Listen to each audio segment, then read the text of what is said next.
देखिए, नगर निगम जो नक से लेकर सिर तक भ्रष्टाचार में लिप्त है, महापौर अखंड भ्रष्टाचार में, न केवल महापौर बल्कि अध्यक्ष और उनके मेयर एंड काउंसिल के जो सदस्य हैं, जिस प्रकार का भ्रष्टाचार करके अपनी जेबें गर्म कर रहे हैं और जिस प्रकार से भारतीय जनता पार्टी पार्षदों के साथ दलगत गंदी राजनीति करते हुए उनके वार्डों के विकास कार्यों को लगातार कम किया जा रहा है। न केवल निर्माण कार्य बल्कि जहां तक मामला स्वीपर का हो, सफाई का हो, पानी का हो, बिजली का हो, उन सब भाजपा के पार्षदों को दोहरे दर्जे का व्यवहार झेलना पड़ रहा है। और लगातार भाजपा पार्षदों को जनता के बीच में अपमानित करने का जो नगर निगम का प्रयास चल रहा है, उसके खिलाफ हमने 5 बिंदुओं पे, चाहे वो पेयजल समस्या हो, चाहे मशीनरी की खरीदी में भ्रष्टाचार हो, चाहे पेयजल व्यवस्था की खरीदी में भ्रष्टाचार हो, स्वच्छता विभाग में भ्रष्टाचार हो, बिजली खरीदी में भ्रष्टाचार हो, निर्माण कार्य जो हो रहे हैं ठेकेदारों को मैनेज करके अपने अपने चहेतों को ठेकेदारों को भारी कमीशन लेकर अपने अपने चहेतों ठेकेदारों को काम आवंटित किए जा रहे हैं। पीडब्ल्यूडी में जो रेट 15%, 12% बिलों में जा रहे हैं, वो जगदलपुर नगर निगम में 10% एबो में जा रहे हैं। ऐसे करोड़ों रुपए के भ्रष्टाचार का उजागर करने के लिए आज भाजपा पार्षद दल अविश्वास प्रस्ताव लेकर कलेक्टर महोदय के पास अपना अविश्वास प्रस्ताव का पत्र सौंपा है। और इस प्रशासन से हम निवेदन करते हैं और उम्मीद करते हैं कि बहुत जल्द एक विशेष सामान्य सभा आहूत करके हमको दीर्घकालीन चर्चा करने का अवसर देगा और उसके बाद हम इसमें वोट भी करेंगे। और उम्मीद है कि जो गुटी राजनीति कांग्रेस की है, उसके अंदर से हमको सफलता प्राप्त होगी। पार्षद तो आप लोगों के काम है, कैसे इसको प्रूव करेंगे? मैंने आपको कहा कि हम संख्या बल में निश्चित रूप से कम है, लेकिन आपने देखा है सदन के अंदर महापौर और अध्यक्ष के बीच में किस प्रकार का खींचातान है, सब आम लोगों को पता है। सत्ता पक्ष के लोग अध्यक्ष के ऊपर आरोप लगाते हैं आप विकास विरोधी हैं,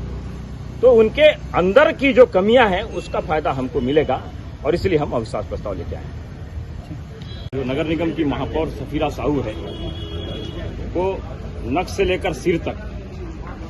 पूरी तरह से भ्रष्टाचार में डूबी हुई है। उनके खिलाफ भ्रष्टाचार के आरोपों के साथ जो नगर निगम जगदलपुर की कार्यशैली है,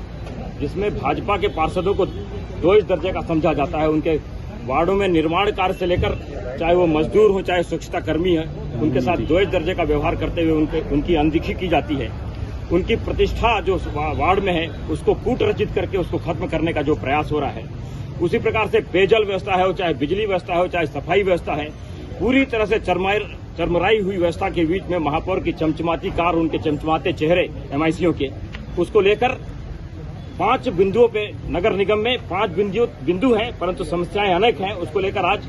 कलेक्टर महोदय को भाजपा पार्षद दल नगर मंडल और जिला